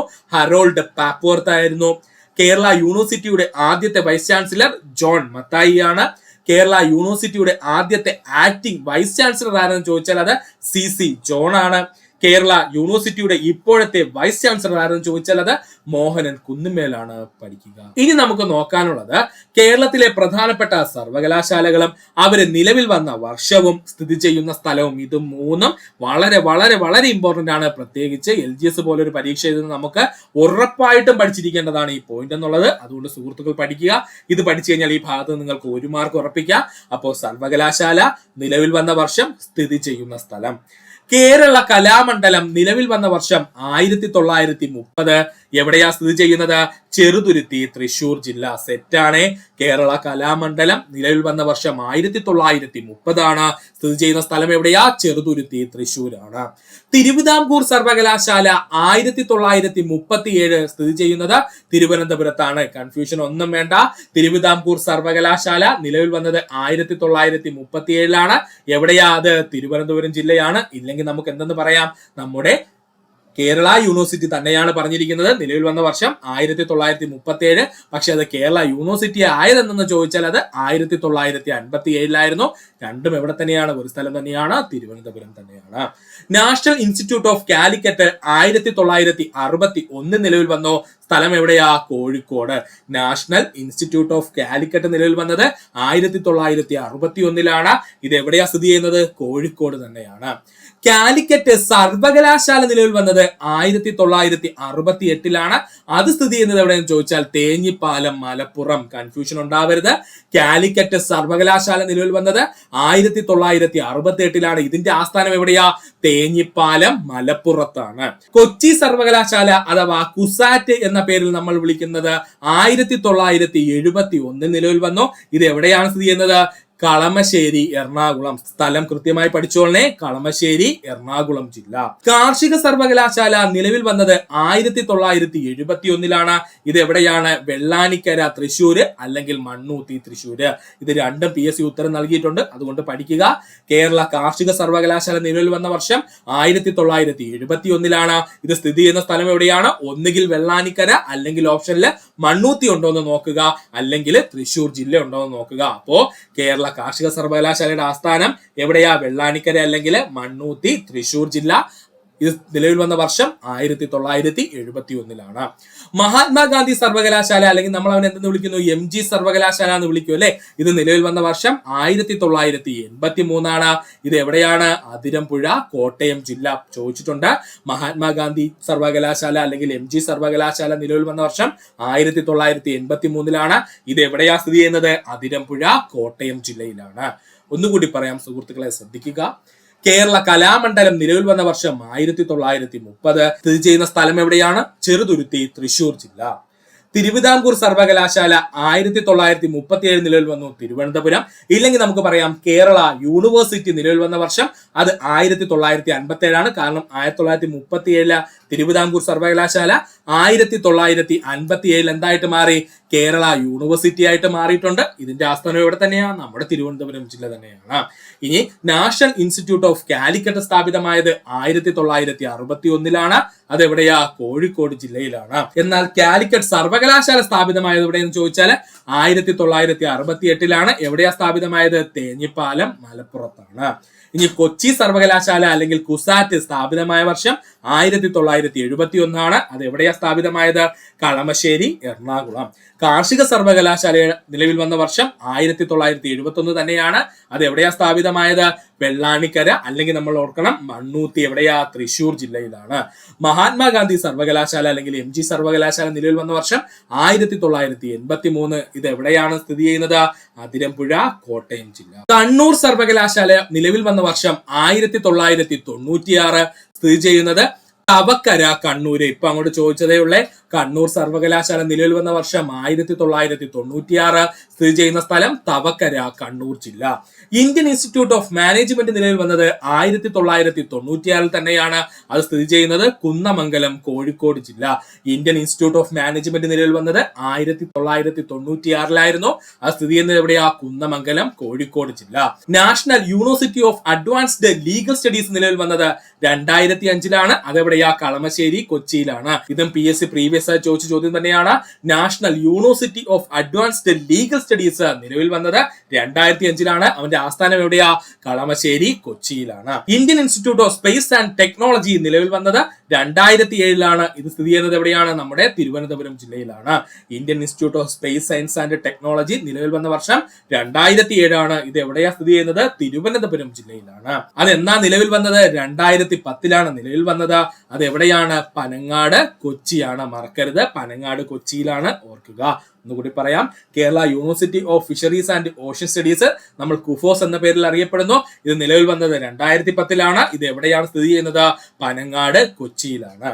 തുഞ്ചത്തെഴുത്തച്ഛൻ മലയാളം യൂണിവേഴ്സിറ്റി നിലവിൽ വന്നത് 2012 എവിടെയാണ് സ്ഥിതി ചെയ്യുന്നത്? തിരൂർ, മലപ്പുറം. തുഞ്ചത്തെഴുത്തച്ഛൻ മലയാളം യൂണിവേഴ്സിറ്റി നിലവിൽ വന്ന വർഷം 2012 ഇത് സ്ഥിതി ചെയ്യുന്നത് എവിടെയാണ്? തിരൂർ, മലപ്പുറം.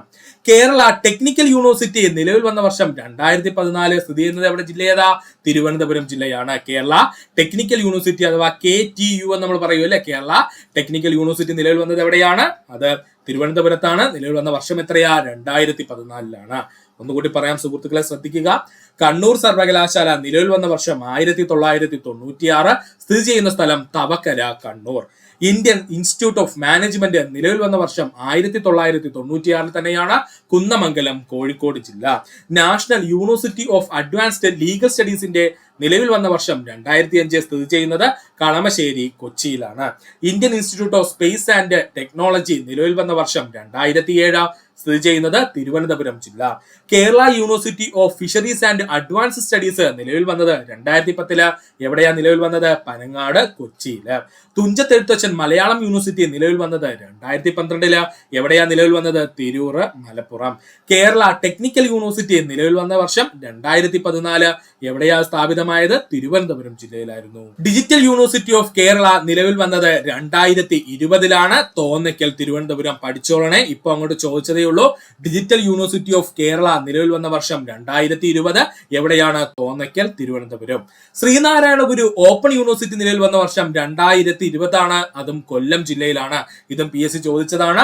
ശ്രീനാരായണ ഗുരു ഓപ്പൺ യൂണിവേഴ്സിറ്റി നിലവിൽ വന്നത് 2020 അതും എവിടെയാണ്? കൊല്ലം ജില്ലയിലാണ്. ഒന്നുകൂടി പറയാം സുഹൃത്തുക്കളെ, ശ്രദ്ധിക്കുക. വളരെ ഇമ്പോർട്ടന്റ് ആയിട്ടുള്ള 2 പ്രധാന സർവകലാശാലകളാണ് നമ്മൾ പറഞ്ഞത്. ഒന്ന് ഡിജിറ്റൽ യൂണിവേഴ്സിറ്റി ഓഫ് കേരള നിലവിൽ വന്ന വർഷം 2020 സ്ഥിതി ചെയ്യുന്ന സ്ഥലം എവിടെയാ? തോന്നയ്ക്കൽ, തിരുവനന്തപുരം. അടുത്തത് ശ്രീനാരായണ ഗുരു ഓപ്പൺ യൂണിവേഴ്സിറ്റി നിലവിൽ വന്ന വർഷം 2020 തന്നെയാണ്. ഇതെവിടെയാണ്? കൊല്ലം ജില്ലയിലാണ്. പഠിക്കുക.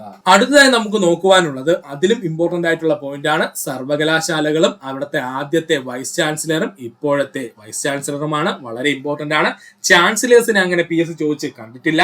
വൈസ് ചാൻസലേഴ്സ് ഒരുപാട് തവണ PSC ചോദിച്ചിട്ടുണ്ട്. അതുകൊണ്ട് നന്നായിട്ട് പഠിക്കാൻ ശ്രമിക്കുക സുഹൃത്തുക്കളെ.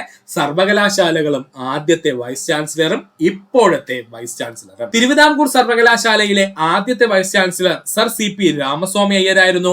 ഇവിടെ ചെറിയൊരു വ്യത്യാസമുണ്ട്. അവസാനം വൈസ് ചാൻസലർ ആരെന്ന് ചോദിച്ചാൽ അത് രാമസ്വാമി മുതലിയാർ ആയിരുന്നു കേട്ടോ. ശ്രദ്ധിച്ചോളനെ.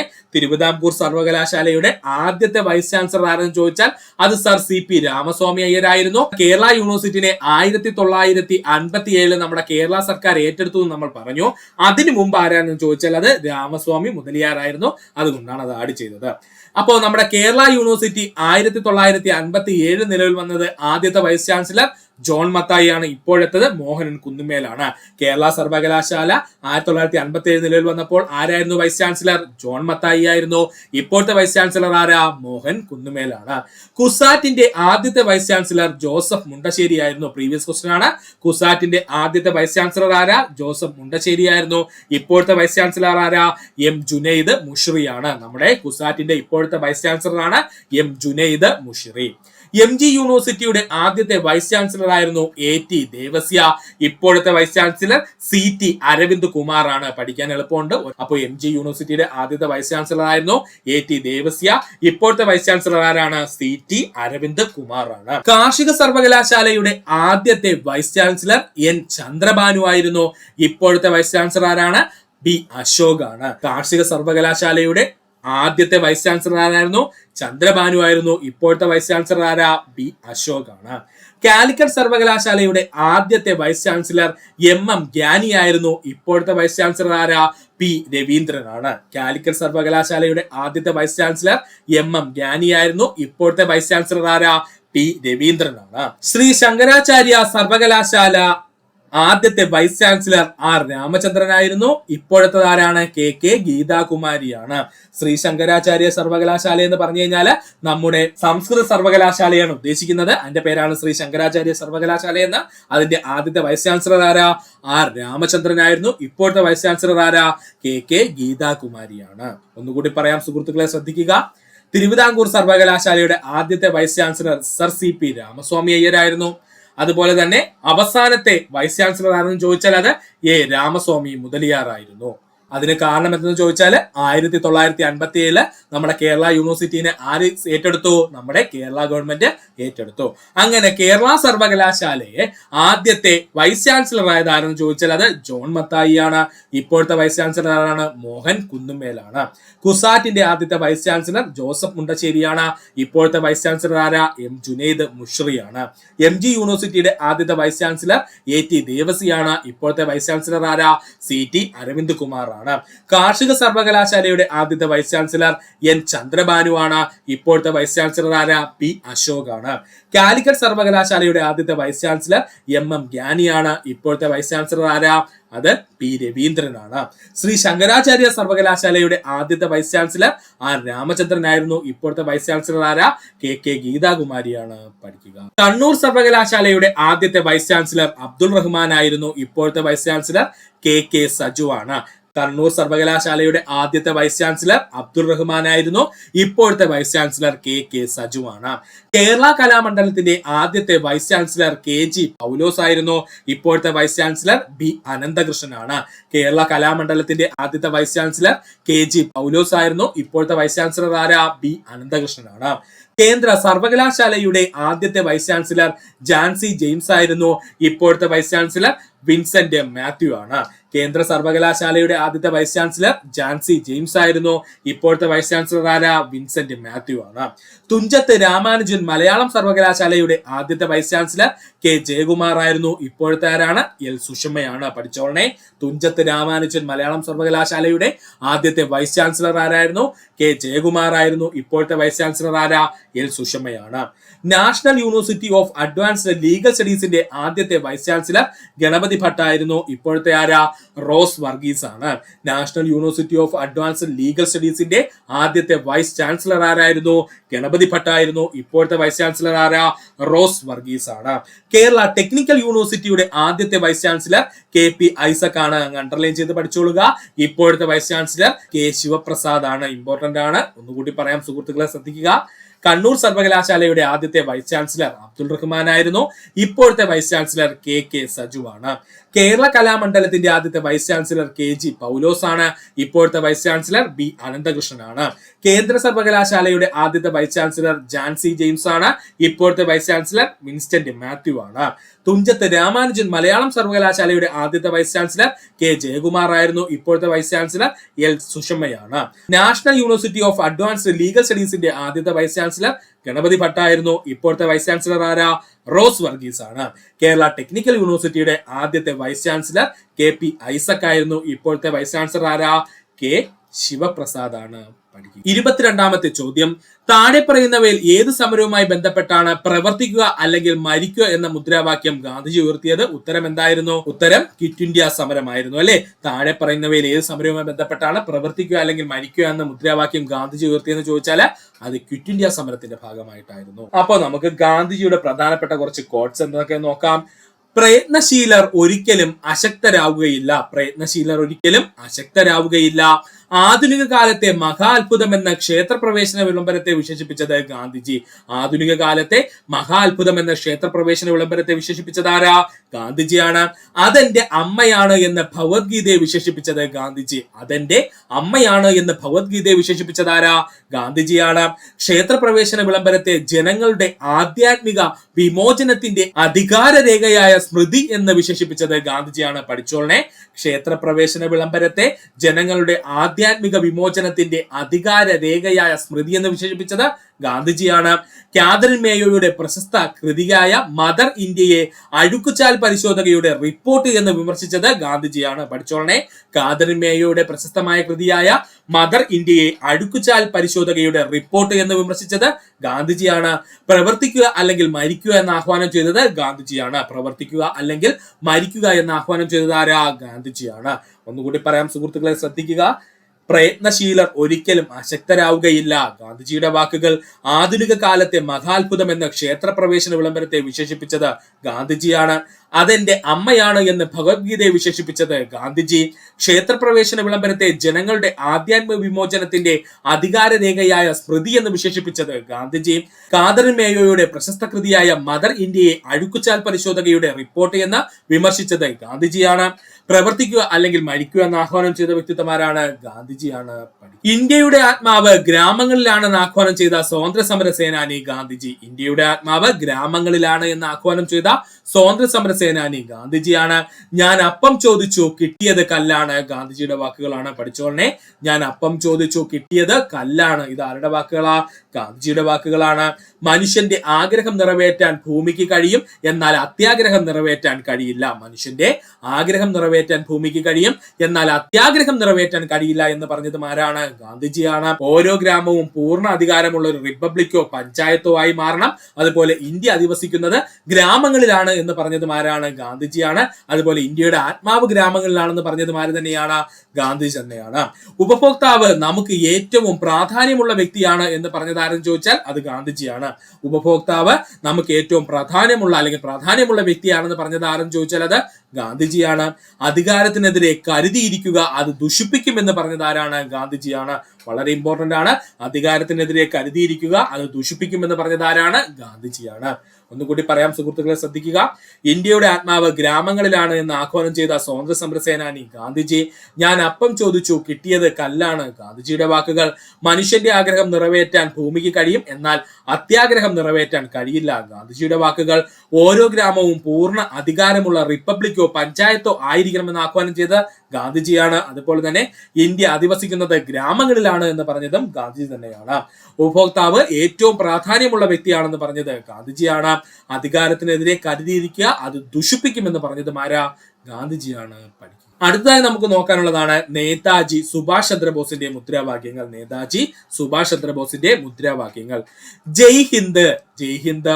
ദില്ലി ചലോ, ദില്ലി ചലോ. എനിക്ക് രക്തം തരൂ, ഞാൻ നിനക്ക് സ്വാതന്ത്ര്യം തരാം, അല്ലെങ്കിൽ നിങ്ങൾക്ക് സ്വാതന്ത്ര്യം തരാം. രണ്ടും പറയുന്നുണ്ട് കേട്ടോ. എനിക്ക് രക്തം തരൂ, ഞാൻ നിങ്ങൾക്ക് അല്ലെങ്കിൽ നിനക്ക് സ്വാതന്ത്ര്യം തരാം. സ്വാതന്ത്ര്യം നൽകിയില്ലെങ്കിൽ ഞാനത് പിടിച്ചെടുക്കും. സ്വാതന്ത്ര്യം നൽകിയില്ലെങ്കിൽ ഞാനത് പിടിച്ചെടുക്കും. തങ്ങളുടെ രാജ്യത്തോട് എപ്പോഴും വിശ്വസ്തരായി നിലകൊള്ളുന്ന, ജീവൻ ബലിയർപ്പിക്കാൻ എപ്പോഴും തയ്യാറായുള്ള സൈനികർ അജയ്യരാണ്. തങ്ങളുടെ രാജ്യത്തോട് എപ്പോഴും വിശ്വസ്തരായി നിലകൊള്ളുന്ന, ജീവൻ ബലിയർപ്പിക്കാൻ എപ്പോഴും തയ്യാറായുള്ള സൈനികർ എപ്പോഴും അജയ്യരായിരിക്കും എന്നും പറഞ്ഞു അദ്ദേഹം. ഒരു വ്യക്തി മരിച്ചേക്കാം, എന്നാൽ അയാളുടെ ആശയങ്ങൾ ഈ ഭൂമി നശിക്കും വരെയും നാശമില്ലാതെ തുടരുന്നു എന്ന് പറഞ്ഞതും ആരാണ്? നേതാജി സുഭാഷ് ചന്ദ്രബോസ് ആണ്. ഒരു വ്യക്തി മരിച്ചേക്കാം, എന്നാൽ അയാളുടെ ആശയങ്ങൾ ഈ ഭൂമി നശിക്കും വരെയും നാശമില്ലാതെ തുടരുന്നു എന്ന് പറഞ്ഞതും ആരാണ്? നേതാജി സുഭാഷ് ചന്ദ്രബോസിന്റെ വാക്യങ്ങളാണ്. ഒന്നുകൂടി പറയാം സുഹൃത്തുക്കളെ, ശ്രദ്ധിക്കുക. ജയ് ഹിന്ദ്, ദില്ലി ചലോ. എനിക്ക് രക്തം തരൂ, ഞാൻ നിങ്ങൾക്ക് സ്വാതന്ത്ര്യം തരാം.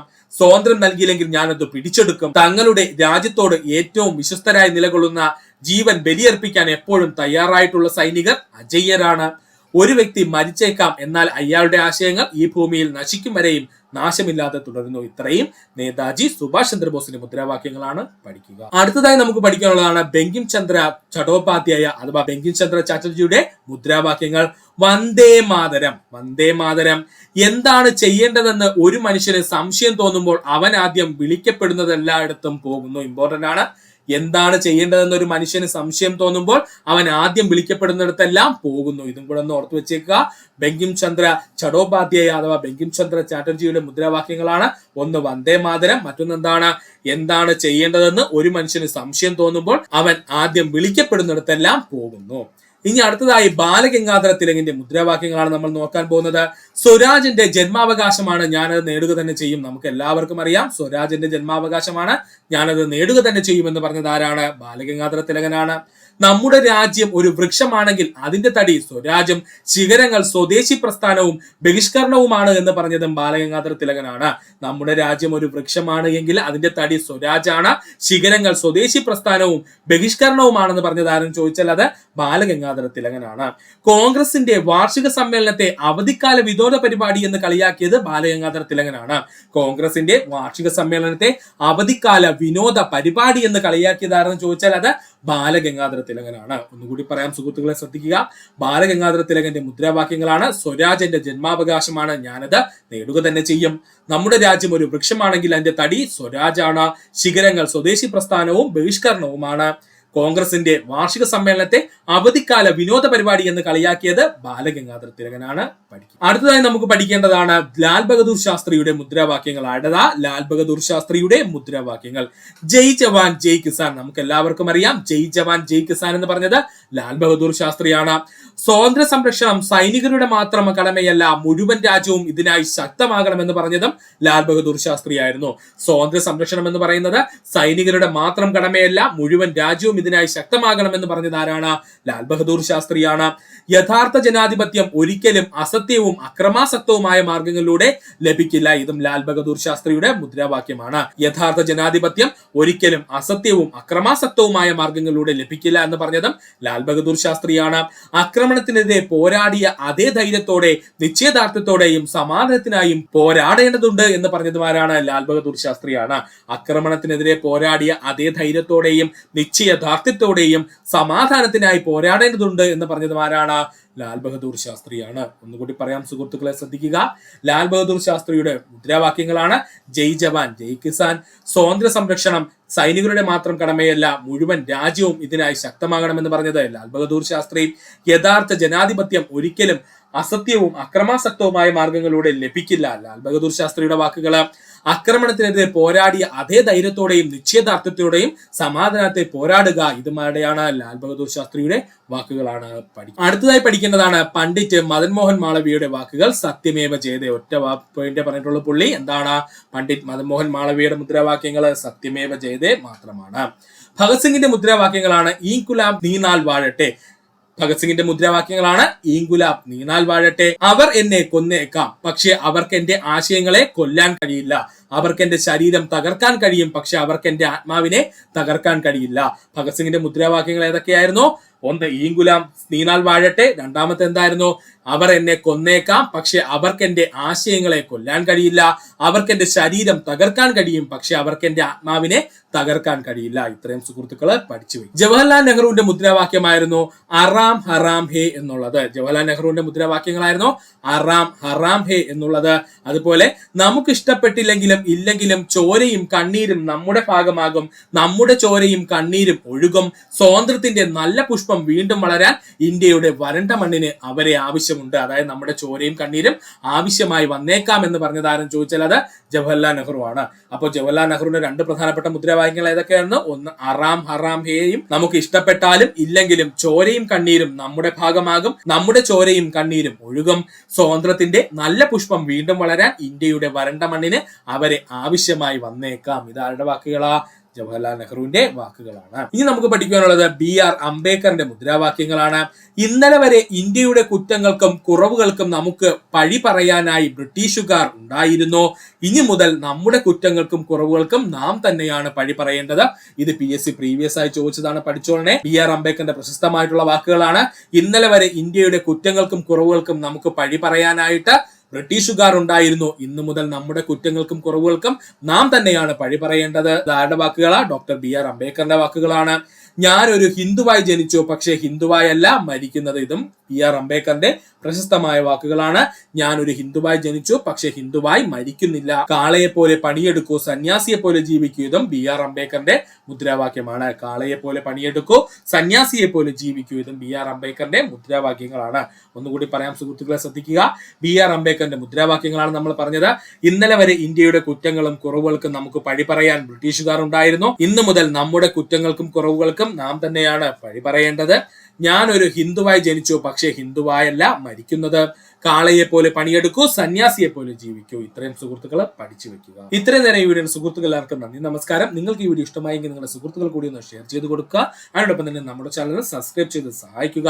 സബ്സ്ക്രൈബ് ബട്ടണോട് ചേർന്നുള്ള ബെൽ ബട്ടൺ അമർത്തി കഴിഞ്ഞാൽ നമ്മൾ അപ്ലോഡ് ചെയ്യുന്ന വീഡിയോകളെല്ലാം സുഹൃത്തുക്കൾ അപ്പോൾ തന്നെ നിങ്ങളിലെത്തുന്നതാണ്. സുഹൃത്തുക്കളെല്ലാം നന്ദി, നമസ്കാരം. നല്ലൊരു ദിവസം നേരുന്നു.